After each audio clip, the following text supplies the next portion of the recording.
অনেক দিন হলো কাউ মিল্কিং ভিডিও তোমাদের সাথে শেয়ার করি না বা কাউ মিল্কিং ব্লগের মধ্যেও নিই না। তো আজকে তোমাদের সাথে কাউ মিল্কিং ঘর পোছা থেকে শুরু করে সংসারের নানান রকম কাজ নিয়ে আবার চলে আসছি তোমাদের সামনে নতুন আরও একটি ভিডিও নিয়ে। তো গুড মর্নিং বন্ধুরা, কেমন আছো সবাই? আশা করি খুবই ভালো আছো, আর আমিও খুব ভালো আছি। নতুন একটা ভিডিওতে তোমাদের সবাইকে অনেক অনেক ওয়েলকাম। তো সকালবেলা দেখো আমি শুরু হয়ে গেছে আমার জীবন যুদ্ধ, শুরু হয়ে গেছে সকালের মর্নিং কিছু রুটিন তোমাদের সাথে শেয়ার করবো। তার জন্য ঘুম থেকে উঠে আমি কালকে রাতের বেলা ভিজিয়ে রেখেছিলাম ওই যে বিরি ডাল বলি আমরা, উড়িষ্যা ভাষায় বলি বিরি ডাল, আর বাংলা ভাষায় মনে হয় মাসকলাইয়ের ডাল। তো যাই হোক, যেই ডাল দিয়ে ইডলি চকুলি হয় সে ডাল, আমি বাংলা ভাষাটা হয়তো ভালো করে বলতে পারবো না ডালকে কি বলে। আমাদের এখানে বিরি ডাল বলে, তো আমি বিরি ডালই বলেছি। তোমরাই বলে দিও মাসকলাই বলে না বিরি ডাল না কি বলে, কোথায় কি বলে এই ডালটাকে অবশ্যই কমেন্টে জানাবে। এখানে দেখো রাওয়া সুজি নিয়ে নিয়েছি, এই সুজি দিয়ে মাসকলাইয়ের ডালটাকে বিরি ডালটাকে মাসকলাইয়ের ডাল হয়তো ভুলও বলতে পারি, ঠিক নেই। তো এই সুজি, এটা রাওয়া সুজি ইডলির জন্য। তো ইডলির সুজি আর মিক্সিতে পেস্ট করে নিয়েছি সে ডালটাকে পেস্ট করে নিয়ে তারপরে আমি মিক্স করে রাখবো। আর আমি বেশ অনেকটা সকাল সকাল ঘুম থেকে উঠেছি, সকালবেলা ঘুম থেকে উঠে বাসি উঠানটা ঝাড় দিয়ে চলে আসছি ঘরে একদম। তো ঘরে এসে আমি এই কাজগুলো রাতের বেলা ভেবেছিলাম করে রাখবো, সকালবেলা করতে গেলে আমার অনেক লেট হয়ে যায়, যেহেতু আমার মিষ্টি স্কুলে যাবে ওর জন্য টিফিন করার জন্যই কিন্তু সকাল সকাল করতেছি। আর ঘুম থেকে আমি 5:30টার সময় ঘুম থেকে উঠেছি এই চিন্তাতে যে আমার ভোরবেলা উঠে আগে এই ডালটাকে পেস্ট করতে হবে, নাহলে কারেন্ট যদি না থাকে তাহলে খুবই সমস্যা হয়ে যাবে। আর আমার মেয়ে স্কুলে যাওয়ার সময় কান্না করবে। ও আমাকে বলেছে মা কালকে ইডলি নেবো, আমাকে কালকে ইডলি বানিয়ে দেবে। তো মেয়ের কথা রাখার জন্য এই যে সকাল সকাল ঘুম থেকে উঠে ঘুম কামাই দিয়ে এখন আমি ইডলি বানানোর প্রস্তুতি শুরু করে দিয়েছি। এখন কিন্তু কেউ ঘুম থেকে ওঠে না, আমাদের আশপাশ কেউ ওঠেনি। আমি আগে ঘুম থেকে উঠেই এই যে আমার নিত্যকর্ম শুরু করে দিয়েছি। আর ইডলি চকুলি এগুলো বানাতে গেলে না একটা সময়ের খুবই ব্যাপার আছে। তো আমি আগেই কিন্তু নাইটি পরে ঘুমিয়েছিলাম, ঘুম থেকে উঠে ঘরটা উঠানটা ঝাড় দিয়ে নাইটিটা বাসি নাইটিটা ছেড়ে মেয়ে শাড়িটা পরে নিয়েছি। পরে আগে প্রেসারে দিয়ে দিয়েছি চানা আলু সেদ্ধ, যেহেতু চানা আলু তরকারি হবে আর ইডলি হবে। তো ওগুলো মিক্সিতে পেস্ট করে সব কিছু পেস্ট মাখিয়ে রেখে দিয়েছি। আর সুজিটা যতটা ভালো ভেজবে ততটা কিন্তু ইডলিটা খুব সুন্দরভাবে ফুলবে। আমি দিয়েছি একটু নুন আর একটু জল দিয়ে ভালো করে সুজিটাকে আর ডালটাকে মিক্স করে রেখে দিয়েছি, বেশ 1 ঘন্টার জন্য থাকবে। আর আমি সেই ফাঁকে আমি আমার সংসারে যাবতীয় কাজগুলো করে নিব। আর সকালবেলা এই কাজগুলো রাতের বেলা করে রাখা হয় না বলে সকালবেলা আমার একটু ঘুম থেকে উঠতে বেলা করে উঠলে অসুবিধা হয়, তার জন্য আমি সকাল সকাল ঘুম থেকে উঠি সব দিনের জন্য। যেদিনকে আমার বাসন ধোয়া হয়ে থাকে রাতের বেলা তাহলে সেদিন একটু আলসামি করে একটু লেট করে উঠি। তো যাই হোক, আমি আজকে আর আলসামি করলে হবে না। তো সের জন্য এই যে দেখো এক বেসিন বাসন আমি এখানে বসে বসে দেখো মাজতেছি। আমি আর বাইরে নিচ্ছি না, কেন জানো? ঝিপ ঝিপ বৃষ্টি পড়তেছে সকাল থেকে। তো এই বাসন এত বাসন, এত ঝিপঝিপ বৃষ্টি পড়তেছে যে আমি বাইরে নিয়ে একটু শান্তি মতন মাজবো, তো সেটাও করতে পারছি না। তো যাই হোক, আমি এখন একটা একটা করে বাসনগুলো মেজে নিব। যেহেতু কালকে রাত্রেবেলা চিকেন খাওয়া হয়েছিল, তো চিকেনের বাসন অনেকটাই হয়, কিন্তু আমি যদি বাইরে যেয়ে বসে মাজতে যাই তাহলে আমি পুরোপুরি মোটামুটি ভিজেই যাব।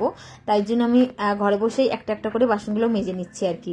যেহেতু আমার জলের সুবিধা নেই সেই রকমভাবে, তো যেরকম যেরকম অবস্থা সেরকম ব্যবস্থা, তো সেরকমভাবেই আমি কাজগুলো করতেছি। দেখো বলতে বলতে বাসনগুলো মাজা হয়ে গেছে কমপ্লিট, এখন ধুয়ে নেব। আর ইডলি চকুলি আমাদের কিন্তু জানি না, আমাদের উড়িষ্যাতে ইডলি আও চক্কুলি কুহে, ওড়িয়া ভাষাতে ইডলি আও চক্কুলি। তো চক্কুলি আমাদের উড়িয়ার প্রত্যেকটা বাড়িতে তুমি যখন যাবে তোমাকে কিছু না দিতে পারলেও 2-4টে চকুলি বানিয়ে দিতে পারবে, কেননা এই চাল আর ডাল মিক্সিতে পেস্ট করে ওদের ফ্রিজে সবসময়ের জন্য থাকে। এখানে উড়িয়াদের বাড়িতে তোমরা যদি ঘুরতে যাও তাহলে তোমাকে কিন্তু মিষ্টির সাথে একটু চকুলি একটা হলেও যখন তখন ওরা বানিয়ে দিতে পারবে, কেননা ওদের ফ্রিজের মধ্যে সবসময় চকুলির গোলা থাকে, ইডলির গোলা থাকে। ওরা খুব ভালোবাসে এই জিনিসগুলো খেতে। আমাদের এই উড়িষ্যার কথা বলছি বা উড়িয়াদের কথা বলছি, কেননা আমি একটা বাড়ি এরকম গিয়েছি, তোমাদের একটু কথা শেয়ার করছি আর কি। আমি আমারই বিয়ের আগে আমার আমার সেজ কাকার বন্ধুর বাড়ি, বন্ধু উড়িয়া লোক। তো কখন গেছি আমরা দুপুরের পরে, ভাতটা 9টা-10টার দিকে মনে হয় গেছিলাম। তো তখন ওদের টিফিন খাওয়া হয়ে গেছে, কিন্তু 9টা-10টা ভুল হবে, 12টা-12:30 হবে, ঠিক আছে। ওদের টিফিন খাওয়া হয়ে গেছে, আমরাও ঘর থেকে খেয়ে দিয়েই গেছিলাম, একটা অনুষ্ঠানে গেছি, সেখান থেকে একটু ঘুরতে গেছি। ওই 12টা সাড়ে 12টার সময় আমাদের ভাত খেতে বলেছিল, বাট আমরা ভাত খাইনি বলে আমাদের সে কি সুন্দর করে চকুলি বানিয়ে দিচ্ছে। আমাদের বলছে যে টিকে বস, চকুলি আনি কি দৌছি। আমি আবার ভাবতেছি যে টিকে বস চকুলি, মানে এত বেলায় কোথায় পাবে এরা চকুলি। তখন ছোট সময় তো অত বুদ্ধি ছিল না, জানি না। তো তখন হচ্ছে আমি ওই আন্টিকে বলছি যে আন্টি এতে এবে তো 12টা হয়ে যাইছি, এবে চকুলি কেমিতে হব। সে মানে সে আন্টি বলতেছে কি টিকে বস মু আଣିকি দেউছি ତମମାନଙ୍କୁ। আমি হচ্ছে ওড়িয়া, মানে ଆମ ଘରେ ସବୁବେଳେ না এই চকুলির গোলা থাই ফ্রিজরে। আমি সেদিন থেকে মানে আমি যেই উড়িয়া কথাটা বললাম বুঝতে পারোনি তাই না, মানে বলছে আমরা হচ্ছে ওড়িয়া লোক, আমাদের ঘরে সবসময় জন্য চকুলির গোলা থাকে, তাই জন্য হচ্ছে আমরা মানে যদি কেউ কিছু নাই খেতে চাই আমি মিষ্টি আর চকুলি দিই, তাই বলতেছিল। তো মানে এটা হচ্ছে বাংলায় আমি বললাম, এটা উড়িয়াতে বলে ଆମ ଘରେ, ওড়িয়া মানে ସବୁବେଳେ ଚାଉଳ ଆଉ ଡାଲିଟାକୁ ମିକ୍ସିରେ ପେଷ୍ଟ କରିକି ସବୁବେଳେ ଫ୍ରିଜରେ ଥାଏ। ସେ ଯେଉଁମାନେ ଘରକୁ ଆସେ ସେମାନଙ୍କୁ ଟିକେ ଟିକେ ଦେଇଦିଏ ଆଉ দুটা মিষ্টি দেখি। তো আমাদের দুটো মিষ্টি মানে রসগোল্লা নিয়ে গেছিলাম আমরা, আমাদের রসগোল্লা আর ওই চকুলি দিয়ে দিয়েছিল। তো সেদিন থেকে আমি ওই আন্টির কাছ থেকে শুনেছি প্রত্যেকটা উড়িয়ার ঘরে নাকি এরকম থাকে, চকুলির গোলা ফ্রিজে থাকে, তাই সেই উদ্দেশ্যে আমি কিন্তু বলেছি। তো তারপরে আমি যেহেতু উড়িষ্যায় বসবাস করি অবশ্যই জেনে থাকবো উড়িয়ারা কি খেতে ভালোবাসে বা কি করে, তো সেই উদ্দেশ্যে আমি বললাম আর কি। আমি জানি আমার এই ভিডিওটাও আমার উড়িয়া বন্ধুরাও অনেকেই দেখবে, বাট আমার কথাটা হয়তো অনেকে বুঝতে পারবে অনেকে বুঝতে পারবে না। তো আমি একটু উড়িয়ায় বলে দিই, ওড়িয়া ভাই ମାନେ ମୁଁ ଯେଉଁ କଥା କହିଥିଲି ଆପଣମାନଙ୍କ ଘରେ ସବୁବେଳେ କି ଚକୁଲି ଥାଏ ଫ୍ରିଜରେ, ଟିକେ କମେଣ୍ଟରେ ଜଣେଇବେ। ମୋତେ ବହୁତ ଆଗ୍ରହ ଅଛି ସେ କଥାଟାକୁ ଶୁଣିବା ପାଇଁ, କାହିଁକି ନା ମୁଁ ଜଣେ ଆଣ୍ଟି ଘରେ ଯାଇଥିଲି, ସେ ଆଣ୍ଟି ମୋତେ କହିଥିଲେ, ତ ମୁଁ ସେଥିପାଇଁ ଏକା କହୁଛି। ମୁଁ ଭୁଲ বা ঠিক ତମେ কমেন্টରେ জনিয়ে দেবো, ঠিক আছে। তো যাই হোক, এখানে দেখো ইডলিটার প্রসেসিং শুরু করে দিয়েছি। এখন বাজে ওই 7:30, ওই ভোরবেলা 5:30টার সময় পেস্টটাকে মানে মিক্স করে রেখে দিয়েছিলাম। এখন হচ্ছে বেশ সুন্দর সুজিটা ফুলে গেছে, মানে সুজিটা ডালের সাথে পুরো মিক্স হয়ে গেছে। এখন হচ্ছে চকুলির এই প্লেটগুলো, কিন্তু ইডলির প্লেটগুলোতে আমি একটুখানি মানে রিফাইন তেল একটু লাগিয়ে দিয়েছি যাতে করে তলে না লাগে। তো সের জন্য এই দেখো এবার এই পেস্টগুলো আমি কিন্তু দিয়ে দেবো, এই যে সাজের মধ্যে দিয়ে দিয়েছি। দেখো আমি কৌটুক করে দিয়েছি, আর এত বড় বড় টপা টপা ফুলবে না, দেখলে সত্যি মনটাই একদম শান্তি হয়ে যাবে। দেখো ইডলির প্রসেসিং কি করে বানাই বা কি করে বানাতে হয়, দেখো আমরা উড়িষ্যার মানুষ, আমরা কিন্তু এগুলো খুব ভালো বানাতে পারি, বুঝতে পারছো। দেখো কি সুন্দরভাবে ইডলিটাকে আমি দিয়ে দিয়েছি। আর এটা হচ্ছে ঘড়ি কাটা 5 থেকে 7 মিনিটের মধ্যেই কিন্তু এটা হয়ে যায়, বেশি একটা সময় লাগে না। আহা কি সুন্দর ফুলেছে তাই না বলো, একদম টপা টপা ফুলে গেছে ইডলিগুলো, দেখেই চোখ জুড়িয়ে গেছে আজকে আমার। তো এটা হচ্ছে ব্যাটারটা ডিপেন্ড করে তুমি ব্যাটারটা কেমনভাবে গোলাচ্ছ, এটা কিন্তু একদম পাতলা করলেও হবে না, আবার একদম মোটা করলেও হবে না, এটা মিডিয়াম মতো করতে হবে। মানে এই ইডলিটা ফুলবে তাহলেই বুঝতে পারবে তোমার গোলাটা খুব ভালো হয়েছে। আর যদি না ফুলে তাহলে ভাববে যে তোমার গোলায় হয়তো কোনো প্রবলেম আছে, মানে মিক্সটা যখন করেছে তখন হয়তো কিছুটা কমই আছে। তো ইডলির যে রাবা মানে সুজি আর হচ্ছে ডালটা যদি পারফেক্ট মিশ্রণ ঠিক হয় তাহলে কিন্তু পারফেক্টভাবে এত সুন্দর টবা টবা ইডলিগুলো ফুলবে। ইডলিগুলো ফুলা দেখে মনে যে একটা আলাদা শান্তি এসেছে তোমাদের কি বলবো, আমার খুবই ভালো লাগে এরকম ইডলি পিঠা পায়েস যাই হোক যদি একটু পারফেক্টভাবে হয় বা সুন্দর হয়, মনটা একটু সত্যি অনেকটা শান্তি পায়। আমি তো সেটাই মনে করি। দেখো আমার ইডলিগুলো দেখে কার কার লোভ লাগতেছে একদম কমেন্ট করে বলবা, ঠিক আছে। আমার তো ভীষণ লোভ লাগতেছে, এখনই এডিট করতে বসে মনে হচ্ছে আর দুটো খেয়ে নিই, এত মানে ভালো লাগতেছিল দেখে। যাই হোক একদম ধোয়া উঠছে গরম গরম, আর এই চানা আলুর তরকারি আর এই ইডলি খেতে যে কি দারুণ কি বলবো। বাচ্চাদের টিফিনে দুটো দিয়ে দিলে বাচ্চারা আনন্দ সহ খাবে। আমার ছেলে আর মেয়ে খুব পছন্দ করে ইডলিটা খেতে, তাই জন্য ওদের মাঝে মধ্যেই বানিয়ে দিই, বাট ভিডিও করা হয় না, তো আজকে একটু ভিডিওর মধ্যে তুলে রাখলাম। তোমাদের কেমন লেগেছে কমেন্ট করে জানাবে। তো এখন চলে আসছি গোলঘরে, মিষ্টি স্কুলে চলে গেছে টিফিন নিয়ে। এখন আমি গাই দোয়াবো, আর ব্লগে গাই দোয়ানো শেয়ার করা হয় না বলে অনেকেই বলো, তো তার জন্য সব গাইটা দোয়াইনি।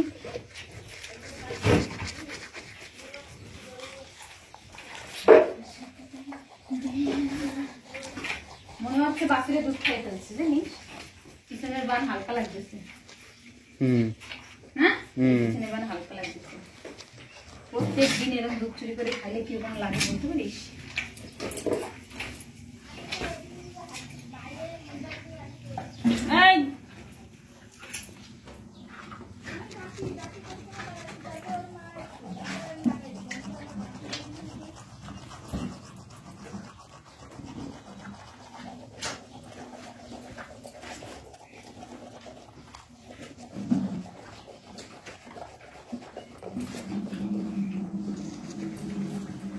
কাউ মিল্কিং ভিডিও অনেকদিন শেয়ার করা হয় না, তাই জন্য আজকে ব্লগের মধ্যে কাউ মিল্কিংটা নিব আর পুরোটাই দেখানোর চেষ্টা করবো তোমাদের। হয়ে গেছে বানানো, চলো বাছুরটা বাঁধিয়ে দিই। দাঁড়া দাঁড়া,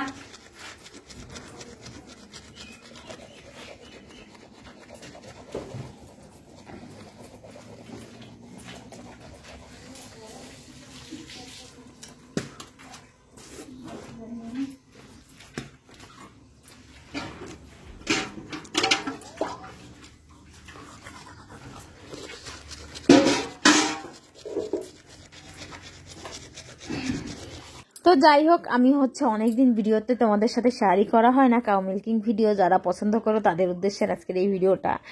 আর এই গাইটার জন্য বেশি উৎপাত বলে আর সেইভাবে আগের মতো আর কাউ মিল্কিং শেয়ার করতে পারি না, বা অনেক রকমের ফানি ভিডিও করতে চাই গায়ের সাথে, অনেক রকমের বুদ্ধি আসে, কিন্তু এই গায়ের সামনে আমার সব বুদ্ধি মাঠে মারা যায়। কেননা এই গায়ে যে মানে দুষ্টু গরুর জন্য ভয় লাগে গো অনেকটাই। আর এখন হচ্ছে মাছি মশার সময় হয়েছে, এত বিরক্ত করে মাছি মশা, তখন কি বলবো তোমাদের, খুব বিরক্ত করে। তার জন্য না এই গাইটা নিয়ে আমি আর পারে উঠি না। ভগবান করুক আমার ওই গাইটা ভালো মতো তাড়াতাড়ি সুন্দরভাবে ডেলিভারি হয়ে যাক। আর মাত্র 1-1.5 মাস 2 মাস বাকি আছে, তার মধ্যেই কিন্তু হয়ে যাবে ওই গাইটা, মানে বাচ্চা দিয়ে দেবে। তো ওই গাইটা যখন ছোট বাচ্চা দেবে, তো অনেক রকমের ফানি ভিডিও করব, বা অনেক রকমের নিত্য নতুন কাউ মিল্কিং ভিডিও তোমাদের সাথে শেয়ার করব। আমি জানি তোমরা আমাকে অনেকেই বলো যে তোমার বৌদি তোমার ভিডিও আগের মতো ভালো লাগতেছে না, কেন জানো তো? কাউ মিল্কিং করছো না। আমি যে কেন করছি না, সত্যি আমিও চাই যে সবসময়ের জন্য আমার বন্ধুরা যারা আমার কাউ মিল্কিং ভিডিও দেখে আমার চ্যানেলটাকে সাবস্ক্রাইব করেছে তারা যেন কন্টিনিউ থাকে। তো মাঝে মধ্যে একটু একটু দেওয়ার চেষ্টা করি। তো যাই হোক বন্ধুরা, প্লিজ ভিডিওটা একটু দেখো আর একটু শেয়ার করে দাও। আমার গাইটা ডেলিভারি হওয়ার পরেই তোমাদের সাথে সব রকমের ভিডিও আমি শেয়ার করার চেষ্টা করব, ঠিক আছে? এইখানে দেখো, এই গাইটা দোয়াতে অনেকটা পরিমাণে বিরক্তকর লাগে, জানো না? এই গাইটা এত উৎপাত যার জন্য কোনো রকম কিছু করতে পারি না। তো আর কি বলবো বলো, এখন হচ্ছে ঘাস খাওয়ার সময়, ঘাস দিতে পারছি না, গাইদের খুব দুধ কমিয়ে যাচ্ছে। তো দুধ ঠুধ নেই, সেরকম পরিস্থিতি খুবই খারাপ গাই গরুর, তো ভালো লাগতেছে না। তো সের জন্য মনের দিকটা দিয়ে অনেকটা খারাপ লাগে যে এত ঘাসের সিজন, বাট গাইদের একটু ঘাস খাওয়াতে পারছি না। তো সের জন্য না মানে দুধও কমে যাচ্ছে, মাথায় টেনশনও বেড়ে যাচ্ছে। তো যাই হোক চলো, আমি না এই গায়ে কাউ মিল্কিং যখন করতে এসেছিলাম, তারপরে আমি অনেকটা ইচ্ছা ছিল ভিডিওটা কন্টিনিউ করার, কিন্তু কি হয়েছে জানো, এই কাউ মিল্কিং করার পরেই হচ্ছে আমার ফোন আসছে, আমাকে ব্যাংকে যেতে হবে। আমাদের কিছু গ্রুপের প্রবলেমের জন্য সবাই মিশে 10 জন মেম্বার আছি, মেম্বার শুধু সহ সবাই যেতে হবে বলে, আমি যে এরপরে আর কি করেছি না করেছি, সকাল থেকে তো দেখেছো যুদ্ধকালীন জীবন শুরু হয়ে গেছিল। তারপরে আর ভিডিওটা আমি সেভাবে কন্টিনিউ করতে পারিনি। এই কাউ মিল্কিং করতে করতে আর কি ভিডিওটা শেষ করে দিয়েছি। তো তোমাদের আজকের এই ভিডিওটা কেমন লেগেছে অবশ্যই একটু কমেন্ট করে জানাবে, কোন পার্টটুকু বেশি ভালো লেগেছে, আশা করি সেটাও তোমরা জানাবে। তো যাই হোক, আমি আর ভিডিওটা বড় করব না, কেননা কাউ মিল্কিং এর পরে আমি ভিডিও করতেই পারিনি। ব্যাংকের কাজে, অফিসপত্রের কাজে খুবই ব্যস্ত হয়ে পড়েছি। তারপরে যে লাইভ করেছি তোমরা তো সবাই দেখেছো। তো যাই হোক, আজকের মতন এই পর্যন্ত। ভালো লাগলে লাইক কমেন্ট শেয়ার, টাটা।